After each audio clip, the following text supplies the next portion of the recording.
ప్రభుత్వం అన్నదాతల కోసం పలు రకాల పథకాలను అందిస్తూ వస్తుంది. చాలా మంది వీటిలో చేరారు. దీంతో ఆర్థిక చేయూత లభిస్తుంది. రైతులు గడ్డు పరిస్థితుల్లో ఇబ్బందులు పడకుండా ఉండేందుకు ప్రభుత్వం ఈ స్కీమ్స్ ను తీసుకొచ్చింది. గవర్నమెంట్ అందిస్తున్న పలు పథకాల్లో పశు కిసాన్ క్రెడిట్ కార్డ్ పథకం కూడా ఒకటి ఉంది. ఈ స్కీమ్ కింద పాడి రైతులకు ఊరట లభిస్తుంది. సులభంగానే రుణ సౌకర్యం లభిస్తుందని అనుకోవచ్చు. పశు కిసాన్ క్రెడిట్ కార్డు కలిగిన రైతులు పశువులు లేదా జీవాలకు మేత, ఇతరత్ర అవసరాల కోసం సులభంగానే లోన్ పొందొచ్చు.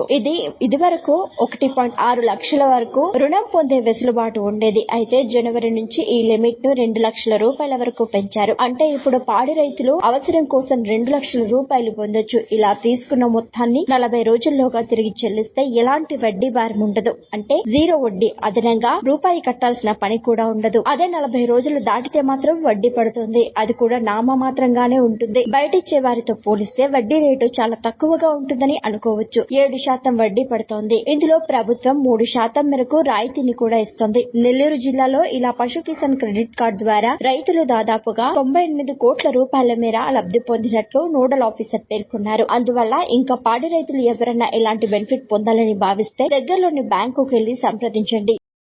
మరిన్ని ట్రెండింగ్ వీడియోల కోసం న్యూస్ 18 తెలుగు యూట్యూబ్ ఛానల్ ను సబ్స్క్రైబ్ చేసుకోండి.